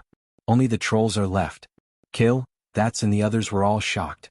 Kale, that's looked at Duque again, his eyes filled with almost fanatical worship. Duque revealed a mysterious smile. What did I just say? Kale, that's completely ignored it. He directly bowed his head and said in the most humble tone, Duque. Oh, Mentor Marcus, please teach me how to win a battle. Duque hurriedly helped Kale, that's up. There's no need for honorifics. I'm your friend, so it's not a problem for me to give you some pointers. As long as you listen to me, I guarantee that you'll get rid of your decadence. Really? Yes. The first thing you have to do is wait for the main force of the tribe to leave. Then, before my reinforcements arrive, just rely on the elven troops to deal a heavy blow to the troll main force. What? Kale, that's immediately lost his voice. Please have some confidence in yourself, okay? You're now facing a troll army that, except for a few leaders, doesn't know magic at all and can't fight against magic. Didn't you high elves use magic to oppress the trolls for thousands of years? What you did in the past, just do it now. I'll teach you how to deal with the powerhouses on the other side. Duque patiently guided. Oh no, patiently instructed the dumb guy. Chapter 396. How did Kale, that's become an out-and-out rich man in history? From a handsome prince who was loved by everyone, had flat tires and admired by tens of thousands of people, he had become a villain boss that everyone wanted to kill. Even his own people didn't like him and everyone wanted him dead. This was a very long and complicated story. Of course, this could be attributed to many objective factors. For example, when Kale, that's took over the High Elves' blame, it was during the destruction of Kuel Salis, the destruction of Silvermoon City, and the death of his father and the Silvermoon Council. As the only high-ranking member who survived, Kale, that's had no choice but to come out and carry the flag. The times could create heroes. Kale, that's really had an indomitable will, he might really be hero material. Unfortunately, not every hero was called Lothar, and not every hero had the will, strength and luck to restore the country. The biggest reason why Kale, that's could not rise again from the righteous path was his lack of willpower. In the first half of his life he had not suffered any setbacks at all. He also wanted to work hard and deal with the challenges. Unfortunately, because of the restrictions of the council on the royal power, the council spared no effort to obstruct Kale, that's growth. Even though Kale, that's had practiced powerful magic, he was still a prince who was like a flower in a greenhouse. On the surface he looked perfect, but in fact he was very easy to fool. This was why he had led his people away from the righteous path because of a small conspiracy and a small trick by Queen Naga Vashj. Duque had guessed correctly. At this moment Kale, that's was definitely under a lot of pressure. Those who are capable must lead their people to stand up and fight. This is an unshirkable responsibility of the Sunstrider royal family. You are the only heir of the Sunstrider. You must bear this responsibility. Anastrian's strict teachings had made Kale, that's feel like he was walking on a single log bridge connecting two cliffs for a long time. This failure and the death of 20,000 troops had directly broken the single log bridge in Kale, that's heart. However, at the moment when Kale, that's was about to fall into the abyss of his soul, if someone inadvertently or intentionally extended a helping hand, they would receive a compromise from the bottom of their heart. Just like that, Kale, that's dominance and influence over the High Elves was unknowingly stolen by Duque. In reality, Kale, that's had completed a spiritual escape with a joyful and relieved state of mind. Perhaps he didn't realize it now, but once he encountered a similar desperate situation in the future, Kale, that's would unknowingly trust Duque and become dependent on Duque. The system genie jumped out. Host, I have to say you are really despicable, and shameless. Shut up. In history, because a certain Grand Marshal of the Alliance was an idiot, most of the High Elves went to the tribe and became the most attractive people in the tribe. Before Duque's transmigration, more than 40% of the Horde players were Blood Elves who were descended from the High Elves. From this, it could be seen that the Blood Elves were the only scenery in the tribe where most races were vicious and affected the appearance of the city. The High Elves had all kinds of bad habits and arrogant habits, but Duque still didn't want to leave the High Elves to the tribe. Duque was trying hard to bluff Kale, that's trying to keep the High Elves from going astray. Of course, in the eyes of Aurelia and her sisters, Duque could be said to be great. The next day the main force of the tribe really withdrew. Wash your necks and prepare to die. Despicable long ears. The Amani clan will become your grave diggers. Hurry up and surrender. This way we can at least give you a quick death. The trolls shouted as they continued to torture and kill the elven captives. Kale, that's had the urge to stuff a pyroblast into Zhu Jin's mouth as he looked at the giant demon army, which was small in number but still arrogant and clamoring non-stop. Duque reminded Kale, that's, calm down. Go. If you lead the army and rush down now, you can at most kill a few thousand trolls. The remaining trolls will either quickly return to the embrace of the tribe, or they will run around the entire Longsong forest and continue killing your people. But even if you go down immediately, you still won't be able to save those people with axes on their necks. Their deaths are not your responsibility, but the Silver Moon Council's. Duque didn't even blink as he diverted Kale, that's anger. Alright, we'll follow your suggestion, Duque. We'll show the enemy that we're weak. Just half an hour ago, Kale, that's as the chief commander of the city defense, had personally announced Duque's suggestion, show the enemy that we're weak. Before the orc army of Orgrim rolled out of the Longsong forest, they definitely couldn't hurt the troll army. Thus the following scene happened. The gates of Silvermoon City opened, and hundreds of giant arcane guards over 5 meters tall and weighing over 5 tons charged out under the control of the mages. Following the arcane guards was Aurelia's rangers. Arcane guards. The trolls had no lack of experience fighting against these giant magical creatures. In fact, the Amani trolls all knew the terror of these giant constructs. But today something seemed different. A mossy troll raised a giant warhammer and roared, dodging the arcane guard's huge fist, and smashed the arcane guard's bluish-purple arm joint. Apart from the core being powered by magic, the arcane guard's entire body was made of high-strength metal. It was especially difficult to destroy it with physical attacks. But this time, when the heavy hammer hit its arm, it actually let out a shrill sound of metal colliding with metal. The hammer bounced off, and the giant metal arm let out a series of unbearable sounds. Just as the troll was dumbfounded, the arcane guard's entire arm fell off. Ah! Long Ear's best arcane toys have all been destroyed by the orcs. Jaren, who was controlled by the orcs, had indeed destroyed many arcane guards. The trolls instinctively thought that the High Elves were at their wits' end. On the other side, Zhu Jin also personally entered the fray. Wielding 2 giant axes, his storm combo was so fast that after a series of clanging sounds, the 7 axes hit the same spot one after another. The last axe finally chopped off the head of an arcane guard that was in good condition, deeply embedding the axe into the central circuit of the arcane guard. A burst of purplish-blue sparks that were unique to the arcane construct burst out, and the arcane guard let out an unintelligible mechanical sound, followed by a series of cracking sounds, and the entire arcane guard fell apart. Chapter 397. In the forest not far from the battlefield in front of Silvery Moon, a few orc scouts were watching the scene unfold before them. The mystics of the Horde were mainly warlocks, with shamans as support. All the twin-headed ogre mages were pure elemental attack mages, unlike the humans in the Dalajan Kingdom, who had spent more than 2,000 years to develop a complete magic civilization. The Horde did not have magical communication.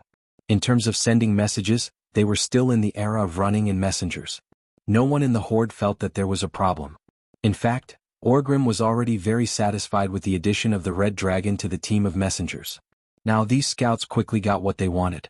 When the scouts caught up to Orgrim, they reported to the chief how the High Elves had easily and effectively sent the unsteady arcane guards to their deaths, and how the High Elven Rangers had accurately dodged the rain of javelins that were almost invisible to the naked eye. In the end, the trolls had won the battle. Orgrim let out a long sigh. Someone will have to pay a terrible price for their stupidity. Before it was us, now it's the trolls. But at least I can confirm that Silvery Moon is indeed under Duque's command. The chieftains who were walking slowly beside Orgrim all nodded their heads as if saying yes. Duke's expression of approval was that's King Sinister. If the elves had heavily injured the trolls after the Horde's main force had retreated, Zujin might have woken up and come back pitifully to the Horde. That way, even if Zujin was useless, he could still bring 20 to 30,000 trolls who were good at throwing javelins. Unfortunately, Duque did not give Orgrim the chance. As long as the orcs did not leave, Duque would suppress the high elves and not lay a hand on the trolls. Didn't the trolls want to win? Here, I'll send you some useless toys to dismantle every day to fool those silly trolls into thinking that I can really win. But the Horde could not wait. Orgrim did not know how long Dogrum Hellscream could last. Moreover, Duque's reinforcements had already started to enter Longsong Forest. They maintained a safe distance of at least 150 kilometers from the main force of the tribe and took a detour from the west side of the forest towards Silvermoon City. It wasn't that Orgrim didn't think of ambushing the reinforcements, but when he found out that Duque had managed to bring Stormwind's fleet to the west coast of Longsong Forest, he knew that the Horde had no chance here. Between the orc army and the human reinforcements, there was still an army of early warning robots that covered the mountains and plains. In the worst-case scenario, if the human reinforcements were really ambushed by the Horde, they could still retreat to the sea under the cover of the cannons of the warships. Who said that your tribe doesn't have sea power? Duke Marcus, how great would it be if you were an orc? Orgrim muttered to himself. He then raised his head and said without turning his head, "Let's go.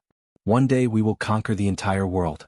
When that time comes, every human, elf, and dwarf will have to crawl under the feet of the orcs." Even though the Battle of Quell the Lost gave Orgrim the feeling that it started anticlimactic, but the humans' use of tactics and strategies, especially Duke's military tactics, seemed to have opened a door to a wider field for him, and Orgrim felt that he had benefited a lot from it. Orgrim was not the only one who had benefited greatly. Kale, that was the same. For 3 consecutive days, Kale, that's listened to the Rangers' report on the retreat of the orcs while watching the Trolls' monkey show.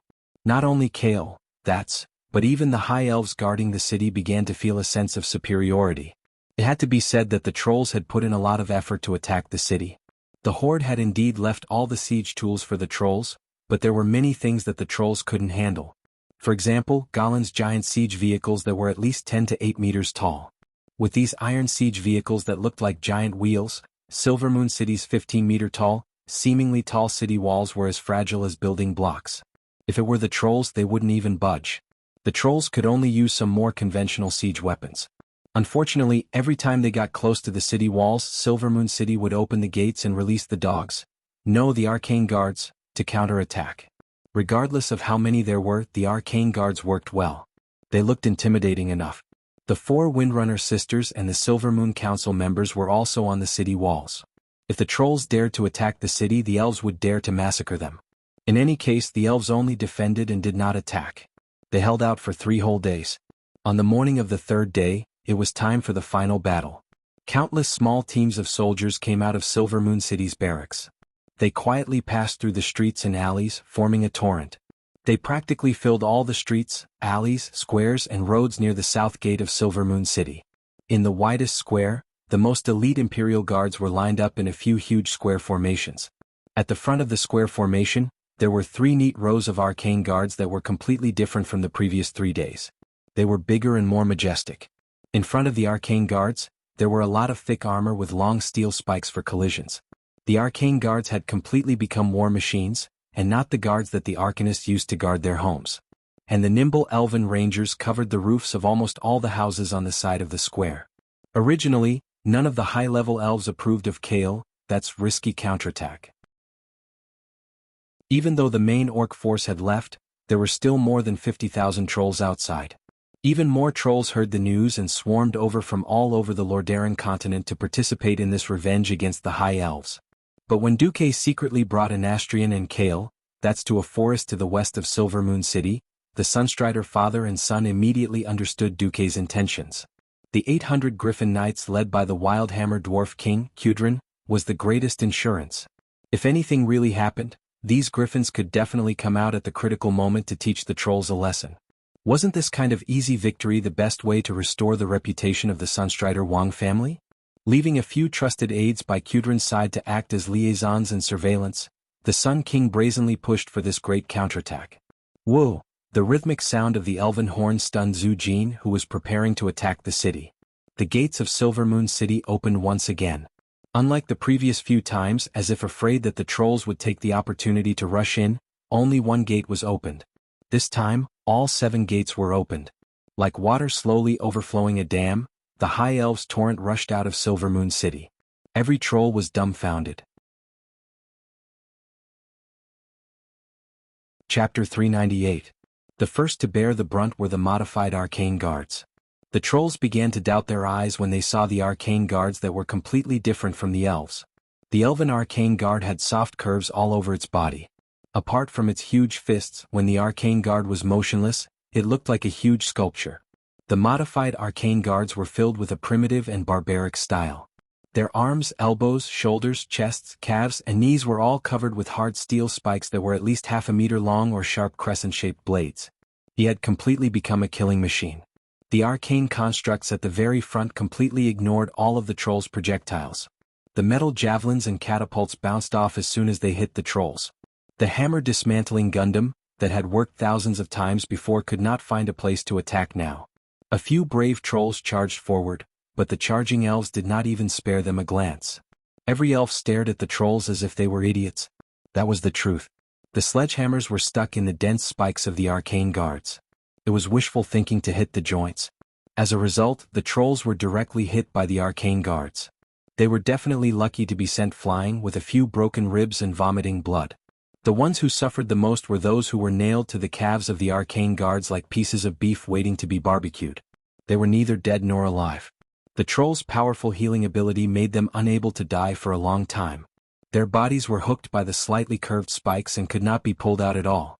With every step the arcane guard took, the wounds on his body tore open, and he let out a tragic wail. If the giant beast Galen or the agile twin-headed ogre warriors were still here, they could at least rely on the brute force of these non-human monsters to forcefully resist the arcane guards with their strength and heavy weapons. Unfortunately, there were no ifs in this world. The trolls were generally more than 2 meters tall. In front of these huge magical and mechanical creatures, they were as laughable as ants. No, Zhu Jin's subordinate Nararak roared. As one of the best who had undergone the transformation of the Storm Altar, Nararak had obtained a transformation ability similar to that of a druid. With a roar that sounded like it came from ancient times, he turned into a giant bear that was more than 6 meters tall and weighed at least 5 tons. The giant bear was charging. It was an unscientific combat technique based on the warrior's charge skill. The huge and sharp bear claws dug a deep ravine on the ground that was deep enough to fit a person's calf. The huge and exaggerated figure left a stream of light on the ground. Wild assault. Using its extraordinarily thick fur, Nararak's bear paw smashed the spikes and blades on the arcane guard's body before smashing the arcane construct's joints. After the giant arcana guard collapsed, it seemed to be struggling to get up. In the blink of an eye, the giant bear had smashed the arcana technique core with its claws. On the city wall, Kale, that's frowned. Duque's voice rang in the prince's ear. Let Saladre and Segunar go up with 2 healers. Send a team of elite rangers or mages to take care of the rest. Kale, that's did as he was told, and the effect was immediate. Nararak, who had a particularly powerful impact, was immediately restrained. The prince's 2 strong hands were just in time to restrain Nararak. At this time, another troll that could summon hurricanes and lightning appeared. He was Eichelson, who had the resounding nickname of Eagle God. He destroyed 3 arcana guards with a powerful lightning strike, and then summoned hurricanes that easily swept away a large number of elven soldiers. Kale, that's face twitched as he looked at the soldiers who were sent flying into the sky and blasted into charcoal by the terrifying lightning strike. Duque snapped his fingers and summoned Aurelia and Servanas. Duque's instructions were simple and violent. Stand in the eye of the storm and shoot everything that has nothing to do with the elves. On the battlefield, rescue was like putting out a fire. Every moment of delay was the loss of dozens of lives. The Windrunner sisters leaped from the top of the high city wall and glided into the battlefield. After 7 or 8 quick and agile jumps, they faced off against Eichelson. Next, a few of Zhu Jin's subordinates who had been strengthened by the Storm Altar acted for the first time. However, after a short period of viciousness, Duque gave the prince a few pointers, and those guys were restrained. At this time the way Kale, that's looked at Duque changed. Duque's foresight was not enough to describe Eichelson. His earth-shattering power of observation was not enough to describe him. The kind of penetrating power that could see through the enemy's weakness with a glance. This made Kale, that's admire him greatly. A feeling of worship grew wildly in the heart of the Sunstrider prince. Kaiser, this is actually not a big deal. Actually, after Aurelia told me that Ghoul Dan destroyed the runestone, I rushed to the scene. After some research, I had already deduced 80% of the opponent's skills and strength, and had already thought of a countermeasure. The response I made after seeing it on the battlefield was just a supplement to what I've been thinking these past few days. Duque, I admire you. You don't need to admire me. You can do this too. As long as you are good at observation and thinking, you will be able to discover many things that you have been ignoring before. As long as you make more complete preparations than the enemy, the scales of victory will naturally tilt towards your side during the confrontation on the battlefield. I have learned from you. Kale, that's bowed deeply to Duque. Duque gladly accepted it. The trolls had always been at a disadvantage when fighting against the elves. After the experts strengthened by the storm altar were restrained, the trolls were once again at their wits' end. The scattered spears thrown at the elven troops were mostly blocked by the ferocious arcane guards at the front. Less than 10% of the spears were thrown at the back. Even if a few elves fell occasionally, the soldiers at the back would immediately fill in the gaps. The enemies in front of them seemed endless, causing Zhu Jin to feel a sense of helplessness. In terms of numbers, the trolls definitely had the upper hand. However, when hundreds of arcane guards lined up in a row and pressed down with an earth-shattering momentum, it felt like the elves had become a true army. Although the trolls did not put down their weapons and escape, they could not help but retreat uncontrollably. They wanted to retreat from the plains in front of Silvery Moon back into the Long Song Forest. At least the complex terrain there could stop the huge arcane guards' charge. At least there, they did not need to face the astonishing momentum that could make the earth tremble. Chapter 399. The trolls are about to escape. Kale, that's reminded him. Taking the Amani trolls as an example, one of the reasons why the elves hadn't been able to exterminate them for thousands of years was that forest trolls were natural forest killers. This was especially true for someone like Zhu Jin. As long as he didn't want to be caught, he wouldn't be caught. As long as he didn't want to be caught, then even if the best rangers in Kuel Salis were sent to hunt him down, they wouldn't be able to catch him. Before Duque's crazy and unreasonable Yao Yao army appeared, the war in the forest was a battle between trolls and elven rangers. For thousands of years, neither could completely overwhelm the other. Often, when there were too many trolls, they would rush out of the depths of the forest and seek death. When the trolls were killed, they would immediately scram back into the forest to recuperate. This kind of tug-of-war had been going on for thousands of years. Prince Kale, that's had also heard of the power of the Yao Yao. In terms of early warning, the Yao Yao was indeed powerful. Unfortunately, this annoying little fellow was too slow. In a full-speed pursuit, the Yao Yao was useless. Again, it was easy to break up and defeat trolls but difficult to annihilate trolls. Compared to the sacrifice of nearly 200,000 soldiers and civilians, defeating a troll army that had lost the support of the orcs was far from enough to satisfy the elves' hatred. Kale, that was anxious. Duque shook his head leisurely. The way of a commander, in addition to looking at the overall situation and making the most beneficial choices for one side, is to learn to read people and learn to wholeheartedly believe in experts who are proficient in certain areas. Experts? Everyone has their own strengths. Duque pointed at the fighting Seguner. Brave and ruthless, the vanguard. Duque then pointed at Aurelia, who didn't forget to command and coordinate the four sides in the fierce battle. Able to fight and control, the general. Duque finally pointed at himself. Able to complete special tasks at special times and places, the specialist. With that, Duque chanted a string of incantations. When Kale, that's first heard it, he instinctively felt that it was very familiar, because it was the incantation to activate the runestone array buried under Longsong Forest. However, when he listened carefully, he felt that something was amiss. From the middle part onwards, the incantation had been changed beyond recognition. Even if it was the same magical device, different incantations often corresponded to different effects. Kale, that's really didn't know how Duque knew about this incantation and how he modified it. The prince barely understood Duke's incantation in the language of the High Elves. He changed the word rise to sink and deposit to release. However, more than 30% of the runestones had been destroyed, and most of the arcane energy buried under the forest had been used up. What else could Duque do? In Kale, that's expectations, it would be difficult to even make a fire with a runestone magic circle, let alone a flame that could incinerate 10,000 people. At this moment, in Duque's perception, the situation was completely different. Lines of data flowed down from Duque's retina like a waterfall, pouring into Duque's vision and imprinting in Duque's mental world at the same time. A large amount of knowledge poured into Duque's head like a force-feeding duck. This should have been a very uncomfortable process, but when all the knowledge was crushed into fragments of memories and continuously rotated at high speed, like rivers flowing into the sea, everything changed, importing geological data of Longsong Forest, comparing the geological conditions of the battlefield, feeding back the magic conditions into a data link, loading the strongest king terrain modification system. Authority, supreme. Kale, that's who was beside Duque, watched in astonishment as Duque's pupils gradually changed from deep black to the color of flowing mercury. A series of magic waves gradually appeared under his feet, as if the magic circuit on his body extended from his limbs to the city wall, and then from the city wall to the entire battlefield. How is this possible? Kale, that's cried out in shock.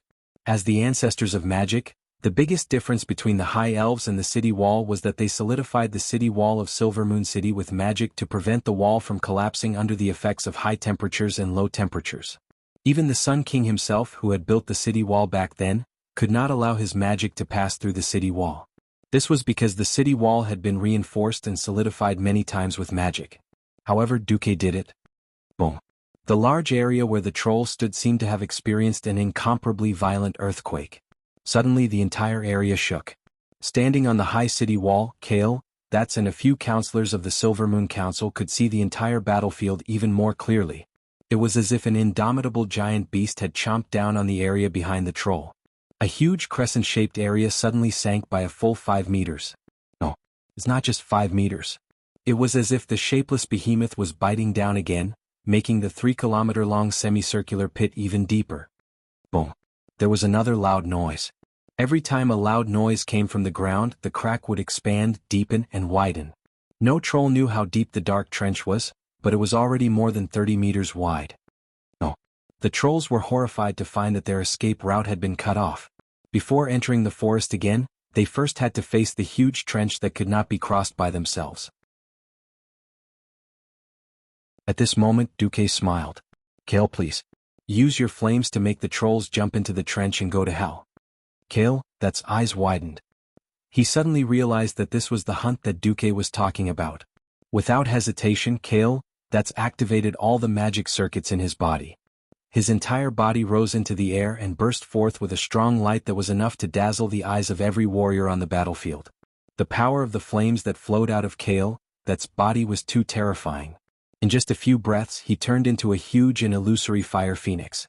This huge creature that was burning with flames slowly floated down from the city wall. It pounced on its flame wings that were wider than the main gate of Silvermoon City. Every time it flapped its wings, it swept up blazing turbulence. Kale, that did not even have to attack. Just the power of the flames that flowed out was already like a flaming storm that could destroy half of the forest. The High Elves watched as their prince flew over their heads with a ferocious might that could overturn the entire battlefield. They immediately burst into loud cheers that could overturn the clouds in the sky. Long live the Sunstrider. Long live His Highness Kale, that's activated all the magic circuits in his body, and the various magic treasures of the Sunstrider royal family on his body immediately shone brightly. He pushed his palms forward, and a wall of fire that was more than 2 kilometers wide appeared on the battlefield. You're tuning in to the Han Lee's Wuxia Chronicles YouTube channel. We're so grateful for your support, and don't forget to subscribe to join us on this incredible journey through captivating stories. Your generosity through donations truly makes a world of difference, as it's the primary source of revenue that allows me to expand and enhance this channel for you. Thank you from the bottom of my heart for being a part of this adventure.